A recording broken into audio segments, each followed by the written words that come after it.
Un sergent de terre de 23 ans s'introduisit à l'intérieur de la poutre de queue, étouffante et étroite, et en violant 3 règlements militaires, acheva secrètement une modification en 8 minutes. Il plia un fil de piano de 6 pouces en forme de Z et le connecta au câble de commande des ailerons. Cela semblait n'éliminer que les 3/8 de pouce de jeu normal autorisé par l'usine. Mais en réalité, cela effaça précisément ces fatales 0,1 secondes de retard de commande en vol. Dans un combat aérien à 300 miles à l'heure, ces 0,1 secondes sont la ligne de démarcation entre la vie et la mort. Personne ne l'approuva, personne ne l'enregistra, et personne ne crut que cela changerait la guerre. Mais quand le lieutenant Haynes poussa le manche pour la première fois, il se rendit compte immédiatement, cet avion était différent. Les ailerons répondaient presque de manière synchrone. Le retard avait disparu. Quelques secondes plus tard, il abattit son premier zéro. Et ce combat aérien ignoré par l'histoire, à partir de ce moment, devint complètement incontrôlable. Pour comprendre tout ce qui s'ensuivit, il faut revenir en juin 1943, à la première rencontre létale entre le P-38 et le Zéro au-dessus du Pacifique. Le P-38 Lightning, un chasseur lourd bimoteur et à double poutre de queue conçu par Lockheed, mesurait 11,53 mètres de long, avait une envergure de 15,85 mètres, pesait environ 5800 kg à vide et atteignait un poids maximal au décollage de 9800 kg.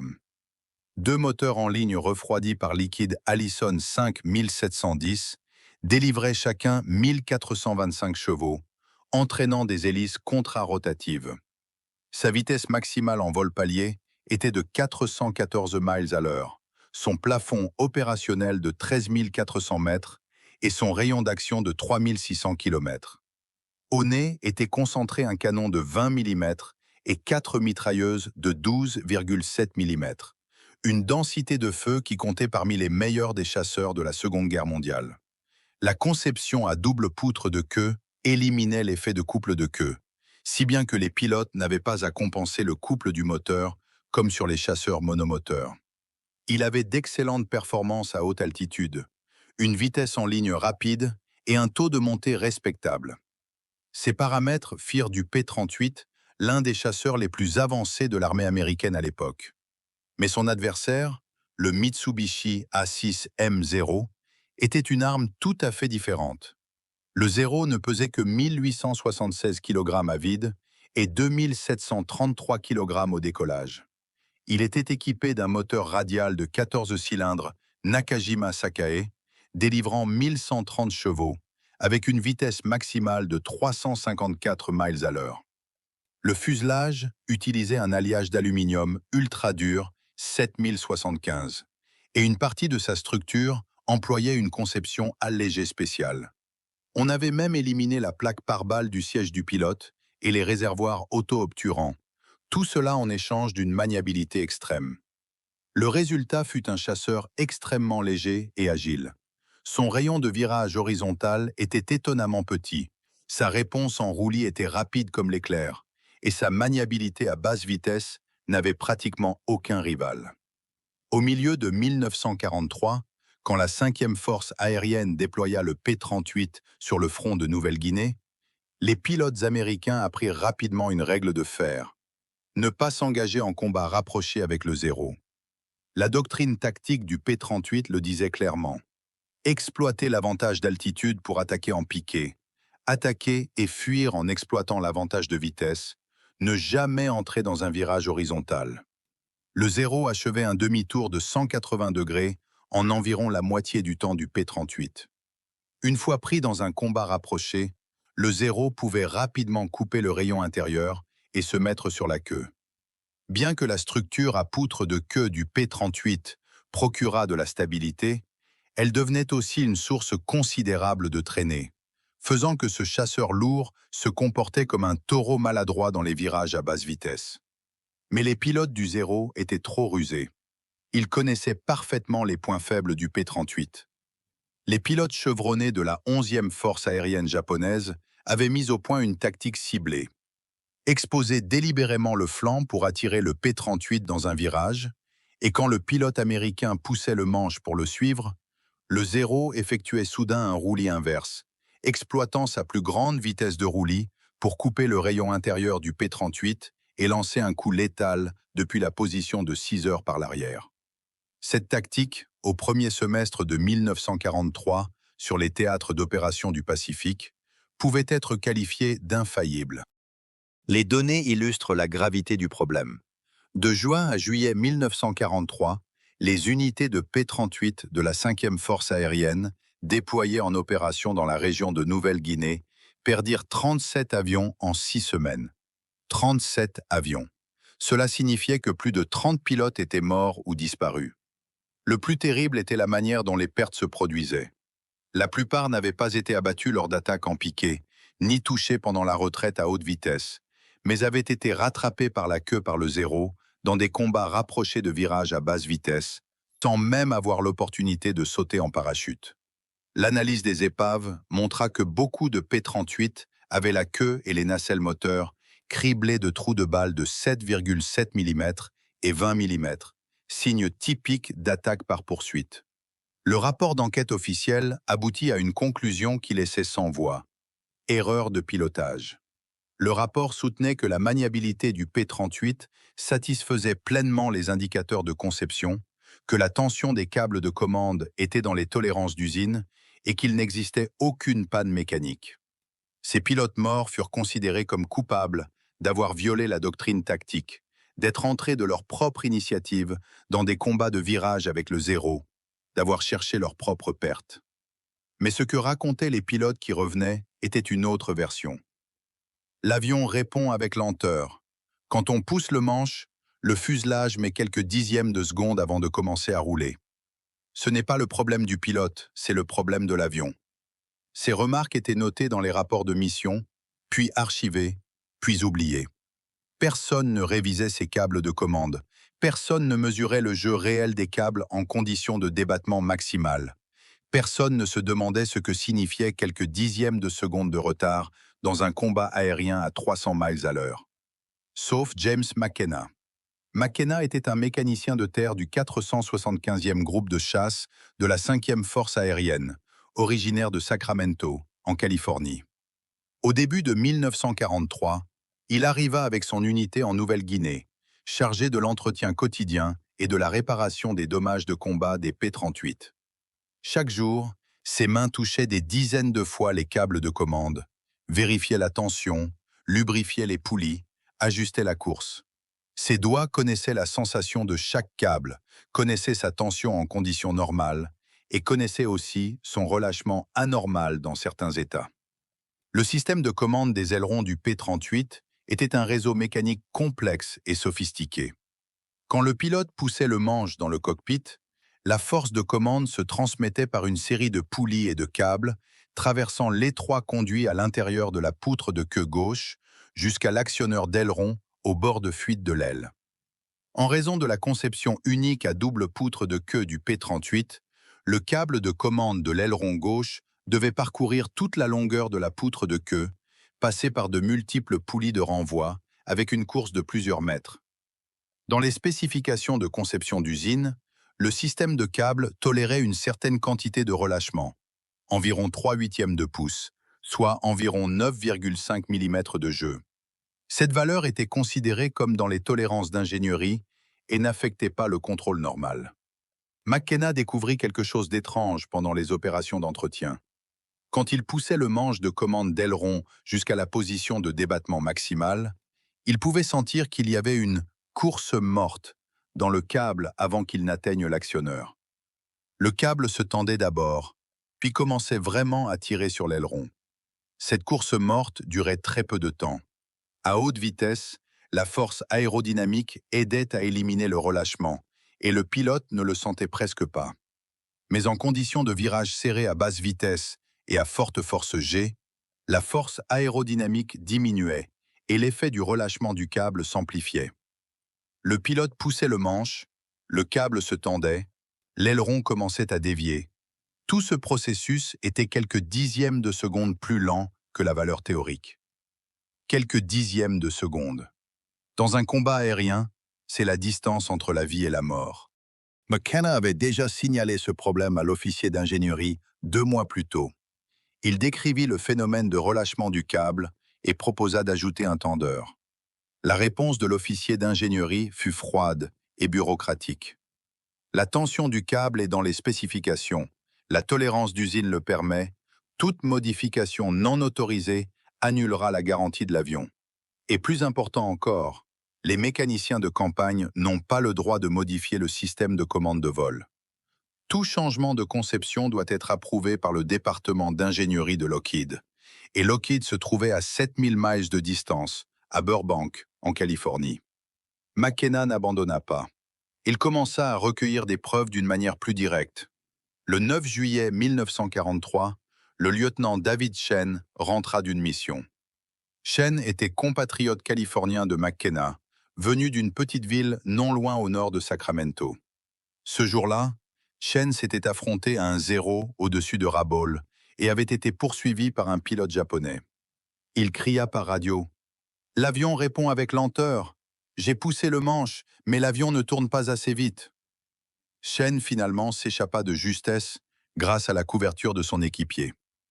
Après avoir atterri, il chercha McKenna et lui décrivit en détail cette sensation de retard désespérante.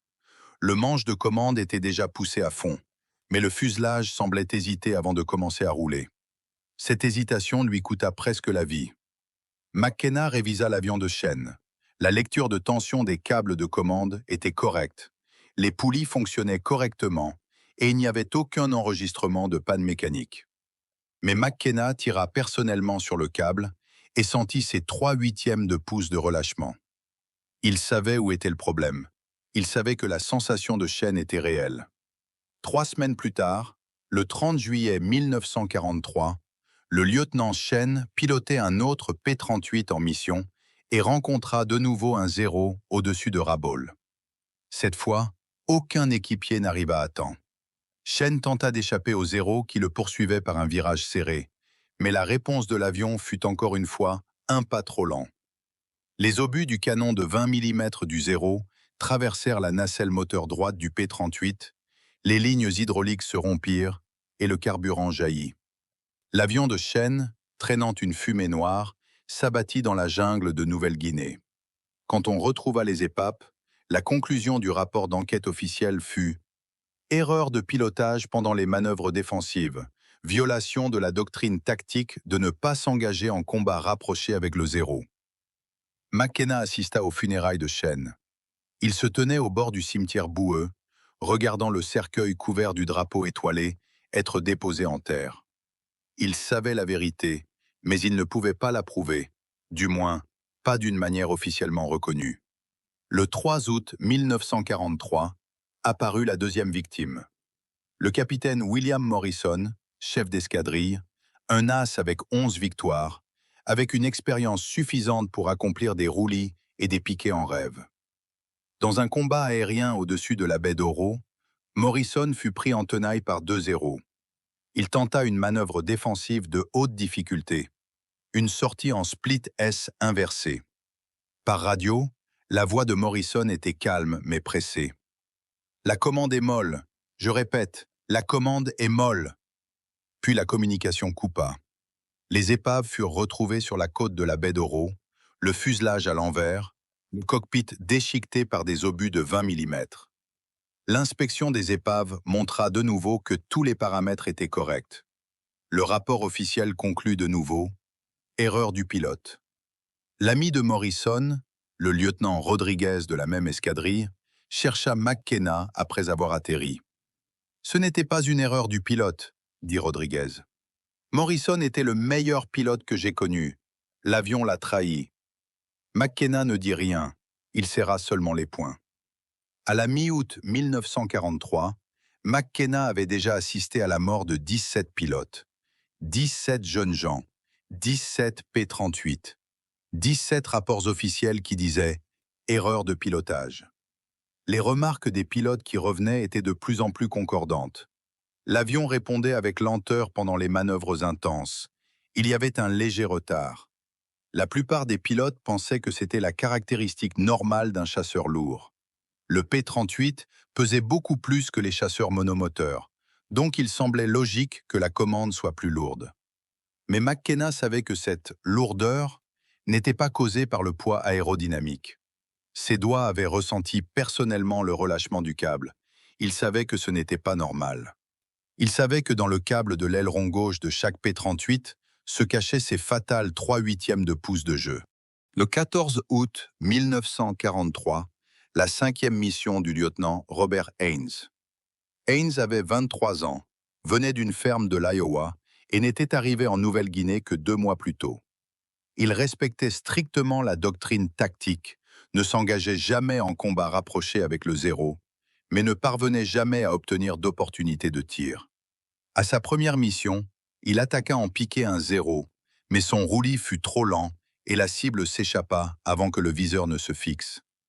À sa deuxième mission, il fut pris en embuscade par un zéro par le dessus. Un obus de 20 mm frappa la poutre de queue droite et les éclats traversèrent le capot du cockpit, laissant une éraflure sur son casque. Troisième, quatrième mission. Chaque fois, c'était le même scénario. Le zéro l'attirait dans un virage. Il refusait. Puis le zéro exploitait son avantage de maniabilité pour s'échapper ou se mettre derrière lui. Le 14 août, Haynes assista à la mort de son équipier, Thomas Parker. Parker fut pris en tenaille par 2 zéros et tenta toutes les manœuvres défensives des manuels. Virages serrés, piqués, montées, roulis inverses. Rien ne fonctionna. Par radio, la voix de Parker passa du calme à la précipitation, de la précipitation au désespoir. « L'avion ne tourne pas assez vite, je ne peux pas m'en débarrasser. » Haynes écoutait par radio, impuissant. Il vit le P-38 de Parker se désintégrer en l'air, vit l'aile se rompre et le fuselage tomber en tournant dans les nuages. Conclusion officielle, erreur de pilotage pendant les manœuvres défensives. Le soir du 16 août, Haynes chercha McKenna. Il avait les mains tremblantes et la voix rauque. « McKenna, peu m'importe si je viole les règles, peu m'importe ce que tu as à faire, fais juste que mon avion roule plus vite. Demain, j'ai une autre mission.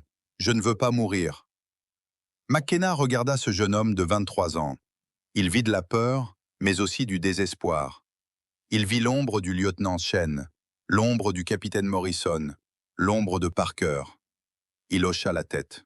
« Demain matin, dit McKenna, je te donnerai une réponse. » Cette nuit-là, l'aérodrome de Dobodura était enveloppé dans la chaleur étouffante équatoriale. Le hangar était chaud et humide, et les moustiques volaient sous les lumières. McKenna, seul, une lampe de poche à la main, s'introduisit à l'intérieur de la poutre de queue gauche du P-38 de Haynes. L'espace à l'intérieur de la poutre était si étroit qu'il en était étouffant. Un adulte ne pouvait que se recroqueviller et opérer d'une seule main. Les outils de McKenna étaient simples. Une pince à bec effilé, un tournevis et un fil de piano à haute résistance de 6 pouces, démonté du système de compensation de gouvernail d'un P-38 hors service. Le câble de commande d'aileron du P-38 s'étendait depuis le bas du cockpit jusqu'à l'extrémité de la poutre de queue, puis revenait à l'aile par une poulie de renvoi. Le plan de McKenna était d'insérer un tendeur en série au milieu du câble, plier le fil de piano en forme de Z, en fixant les 2 extrémités à 2 points de connexion du câble, en utilisant la propre tension élastique du fil de piano pour éliminer le relâchement du câble. La base théorique de cette modification était claire. Ajouter environ 0,4 livres de prétention suffisait pour éliminer ces fatales 3/8 de pouce de jeu, sans dépasser la limite de charge du système de câble. L'opération réelle fut beaucoup plus difficile que la théorie. À l'intérieur de la poutre de queue, c'était sombre et étouffant, et le faisceau de la lampe de poche dansait sur les parois métalliques. Les doigts de McKenna se coupèrent sur les bords métalliques tranchants, et des gouttes de sang tombèrent sur le câble. Une goupille en U glissa de la pince et tomba dans une fissure profonde de la poutre de queue. McKenna la chercha à tâtons dans l'obscurité pendant 5 minutes, le cœur battant la chamade et la sueur imbibant sa combinaison de travail.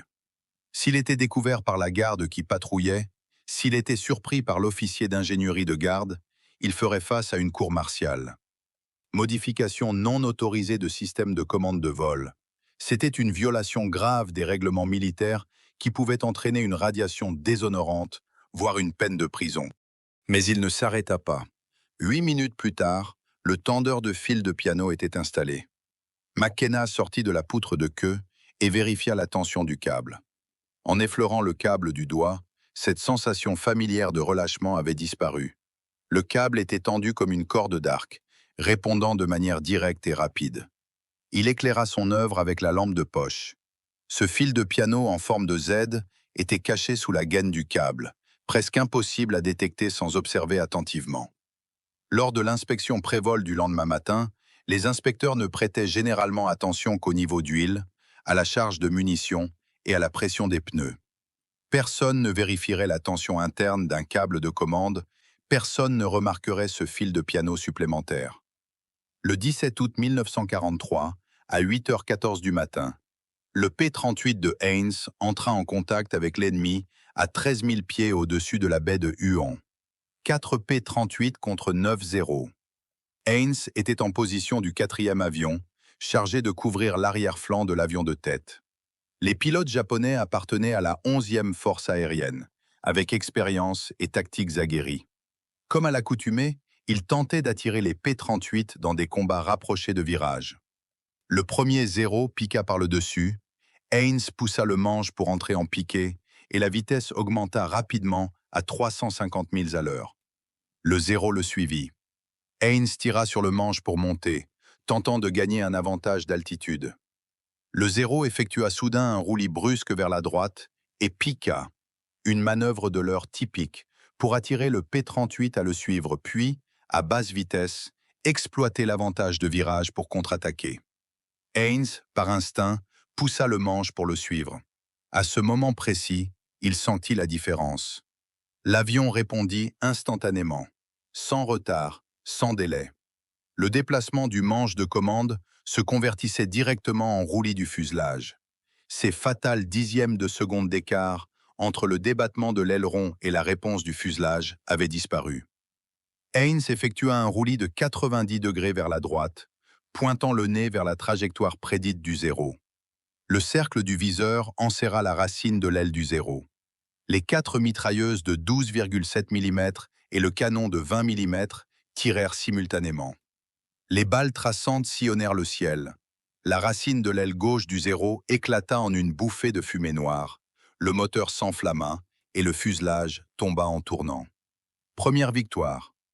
Haynes n'eut pas le temps de réfléchir à ce qui s'était passé.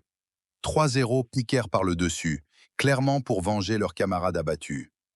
Haynes viola toutes les règles de la doctrine tactique. Il ne se retira pas, ne choisit pas de fuir en piqué. Il choisit de tourner en sens inverse pour affronter. Le P-38 effectua un roulis brusque vers la gauche, pointant le nez vers le 0 de tête. Haynes sentit de nouveau cette vitesse de réponse sans précédent. Roulis, inversion, coupe du rayon intérieur. Les mouvements du P-38 furent si rapides qu'ils prirent le pilote du 0 au dépourvu. Ce 0 ne s'attendait manifestement pas à ce que ce P-38 puisse suivre sa manœuvre. Son angle d'entrée fut trop large et son flanc fut complètement exposé au viseur de Haynes. Le deuxième 0 reçut des impacts, le moteur explosa et les débris se dispersèrent. Les 2 0 restants tentèrent d'échapper par une manœuvre en ciseaux. C'était la tactique de combat rapproché dans laquelle les pilotes du 0 excellaient, 2 avions volant en croix, exploitant l'avantage de rayons de virage pour occuper progressivement une position d'attaque. Mais Haynes les suivit tout du long. La vitesse de roulis du P-38 laissa les pilotes du 0 médusés. Leurs manœuvres inverses n'avaient plus d'avantage, et à chaque croisement, Haynes pouvait ajuster la pointure du nez plus vite. Finalement, un 0 commit une erreur et ralentit pendant la manœuvre en ciseaux. Haynes saisit l'opportunité pour couper le rayon intérieur, et les obus de 20 mm atteignirent le 0 derrière le cockpit, rompant le fuselage. Troisième victoire. Le 4e 0 abandonna le combat rapproché et poussa le manche pour fuir en piqué. Haynes vérifia l'indicateur de carburant et le compteur de munitions. Il lui restait moins de 40% de carburant et seulement 3 obus de 20 mm. Il abandonna la poursuite, tira sur le manche pour monter et se dirigea vers le sud pour rentrer. Tout l'affrontement dura 7 minutes. Haynes a battu 3-0 en une seule mission. Avant cela, son score était de 0. À 9h03, le P-38 de Haynes atterrit à l'aérodrome de Dobodura. Il roula jusqu'à sa position de stationnement et coupa les moteurs. Haynes sortit du cockpit, se tint debout sur l'aile et regarda McKenna qui venait en courant. Sur son visage, il n'y avait pas d'allégresse ni d'émotion, seulement un calme incrédule. Il sauta de l'aile, s'approcha de McKenna et ne dit que 2 mots. « Ça a marché ». McKenna ne répondit pas. Il hocha seulement la tête, puis se tourna pour marcher vers le hangar. Il avait le cœur qui battait vite, mais pas par peur. C'était par espoir. Le capitaine Frank Mitchell assista à tout le combat aérien. En tant que pilote chevronné du 475e groupe de chasse, il effectuait à ce moment une autre mission à 15 000 pieds d'altitude et vit de dessus tout l'affrontement entre Haynes et les Zéros. Mitchell remarqua un phénomène inhabituel. Le P-38 de Haynes roulait avec une vitesse anormale. Ce taux de roulis dépassait ce qu'il savait des performances du P-38 et dépassait aussi son évaluation de la technique de vol de Haynes. Haynes était un novice. Il était peu probable qu'il maîtrisât une technique de roulis aussi magistrale après seulement 6 missions. Après avoir atterri, Mitchell chercha Haynes et l'interrogea sur les détails. Haynes d'abord bégaya, mais devant l'insistance de Mitchell, révéla finalement la modification de McKenna. Mitchell chercha immédiatement McKenna et lui demanda d'effectuer la même modification sur son avion. Après le vol d'essai du lendemain, l'évaluation de Mitchell fut brève et percutante. Cet avion se comporte maintenant comme un vrai chasseur. La nouvelle commença à se répandre. D'abord l'équipier de Mitchell, puis toute l'escadrille, puis tout le groupe. Les pilotes se le racontaient les uns aux autres. Les mécaniciens se transmettaient mutuellement la méthode de modification. Le tendeur de fil de piano de McKenna fut copié, amélioré et diffusé. Au 20 août, il avait déjà modifié 9 P-38. Le processus de modification était incroyablement simple. 8 minutes, un fil de piano, une pince et un mécanicien prêt à travailler seul au milieu de la nuit. Mais l'inspection officielle restait une épée de Damoclès suspendue au-dessus de leur tête. Avant chaque inspection supérieure, les mécaniciens démontaient les tendeurs et les remontaient après l'inspection. Le fil de piano était petit et sa position d'installation était discrète. Les inspecteurs ne prêtaient généralement attention qu'aux éléments conventionnels, comme l'huile, les munitions et les pneus, et ne découvrirent jamais ce secret caché au fond de la poutre de queue. Même s'il était découvert, ce fil de piano de 6 pouces ressemblait à une pièce d'usine. Il provenait de pièces hors service d'un autre P-38, et son matériau, sa couleur et ses spécifications coïncidaient parfaitement avec les autres câbles du système de commande de vol. Même s'il était découvert, il n'était pas certain que quelqu'un en comprit l'utilité. Les données commencèrent à changer. En juillet, le taux d'échange des unités de P-38 de la 5e force aérienne sur le front de Nouvelle-Guinée était de 2 P-38 perdus pour chaque 0 abattu. Un désavantage de 2 à 1. À la mi-août, cette proportion s'améliora à 1,3 à 1.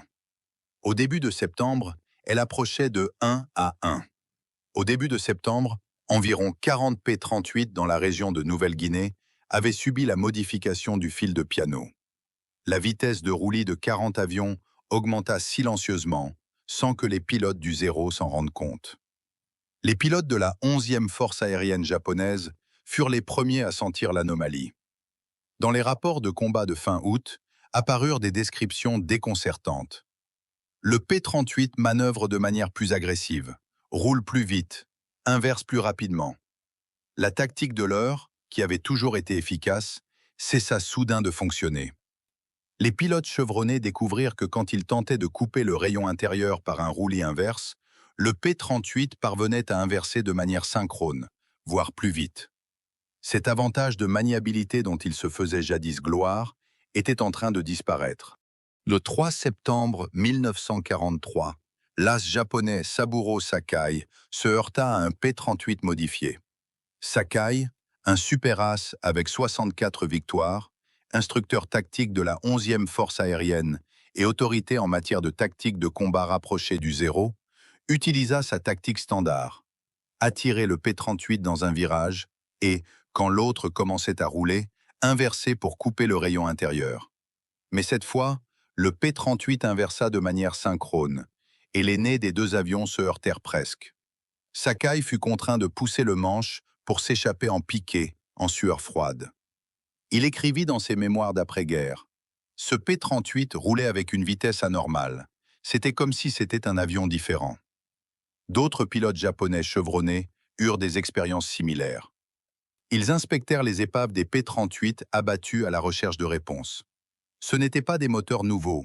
Les numéros de série des Allison 5 1710 étaient les mêmes qu'avant. Ce n'étaient pas des armes nouvelles. La configuration des canons et des mitrailleuses n'avait pas changé. Ce n'étaient pas des modifications d'allègement. Le poids du fuselage, l'armure, le système de carburant, tout était normal.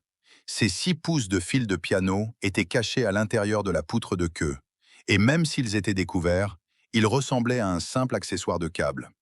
Le service de renseignement japonais ne put expliquer la raison de la soudaine amélioration des performances du P-38. Le choc psychologique fut plus létal que les pertes tactiques.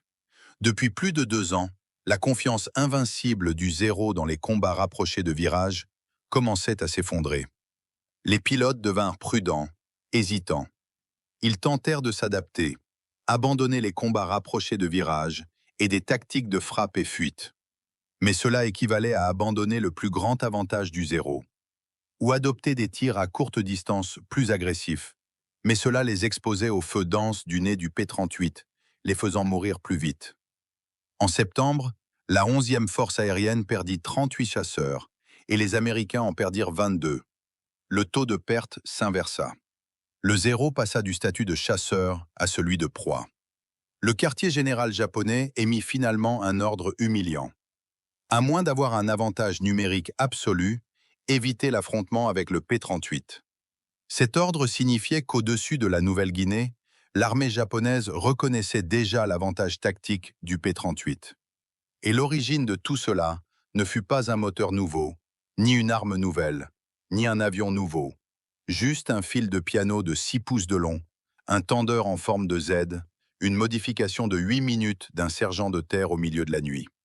En octobre 1943, un inspecteur de maintenance de l'aérodrome de Dobodura découvrit une anomalie lors d'une inspection de routine. La lecture de tension du câble de commande d'aileron d'un P-38 dépassait la plage normale. Pas trop basse, mais trop haute. L'inspecteur retraça le parcours du câble et découvrit ce tendeur de fil de piano au fond de la poutre de queue. Le rapport fut présenté par échelon, puis resta 3 semaines sur les bureaux des officiers. Pendant 3 semaines, le débat ne cessa. Fallait-il punir ce mécanicien qui avait violé les règlements militaires, ou fallait-il reconnaître cette modification qui avait sauvé la vie d'innombrables pilotes? En novembre 1943, l'équipe d'ingénierie de Lockheed vola en Nouvelle-Guinée pour procéder à une évaluation sur place du tendeur de fil de piano. La conclusion des tests fut claire et formelle. La modification était sûre et efficace. La tension supplémentaire de 0,4 livres était complètement dans la limite de charge du système de câble, et elle aurait dû faire partie de la conception originale. La chaîne de production du modèle P-38J introduisit un changement de conception en décembre 1943, intégrant un système tendeur de câbles similaire. À partir du lot P-38J25, chaque P-38 sortant d'usine était équipé d'un dispositif tendeur de câbles de commande d'aileron amélioré. Mais le nom de James McKenna n'apparut jamais dans aucun document officiel. Sans reconnaissance, sans médaille. Le mémorandum technique officiel de Lockheed attribua l'amélioration du système de commande de vol à l'analyse d'ingénierie et l'optimisation de la chaîne de production. Ce jeune homme qui s'était coupé les doigts dans un hangar étouffant, qui avait cherché à tâtons une goupille en U dans l'obscurité, qui avait risqué une cour martiale pour sauver ses camarades, fut oublié par l'histoire. La guerre continua. Le lieutenant Robert Haynes abattit 8 autres avions ennemis dans les combats suivants, atteignant un total de 11 victoires et devenant un as. Il accomplit 63 missions de combat et survécut jusqu'à la fin de la guerre.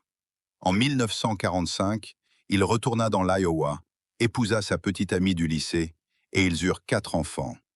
Il travailla dans l'aviation agricole pendant 37 ans et chaque 17 août, il appelait McKenna, ne disant que 2 mots: merci. Le capitaine Frank Mitchell fut promu chef d'escadrille, mena son unité dans la campagne des Philippines et atteignit un total de 16 victoires. Après la guerre, il resta dans l'armée de l'air et prit sa retraite avec le grade de colonel en 1963.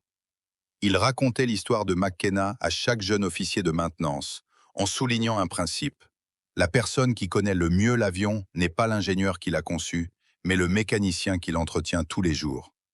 James McKenna prit sa retraite en 1946, retourna en Californie et reprit son ancien métier de réparateur automobile. En 1948, il ouvrit son propre garage à Long Beach et y travailla pendant 42 ans. Il parlait rarement de la guerre.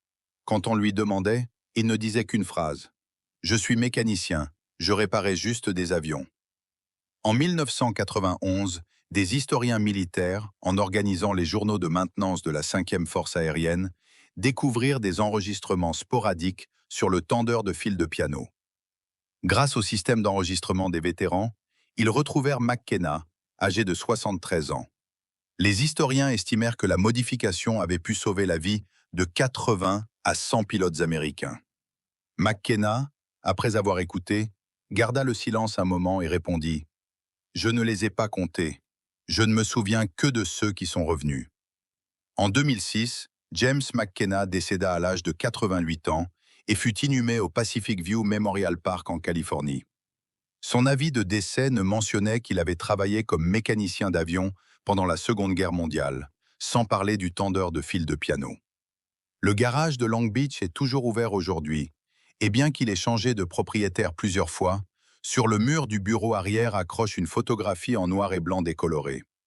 Sur la photo, un groupe de mécaniciens en combinaison de travail se tiennent devant un P-38, avec des sourires estompés par le temps. Au dos de la photo, il y a une ligne écrite: « Août 1943, Nouvelle-Guinée ». Les innovations dans la guerre ne proviennent souvent pas de laboratoires, ni de comités d'ingénierie, ni d'approbations successives de la bureaucratie. Elles proviennent du front, de ceux qui luttent avec les machines tous les jours, sergents, mécaniciens, personnel de terre. Ils découvrent les problèmes, trouvent des solutions et sauvent des vies sans attendre la permission. Ce sont des héros oubliés, et leurs histoires ne devraient pas être oubliées. C'est l'histoire de James McKenna. Un fil de piano, 8 minutes, 80 vies, 0 reconnaissance. Dans les notes en bas de page de l'histoire se cachent les chapitres les plus émouvants.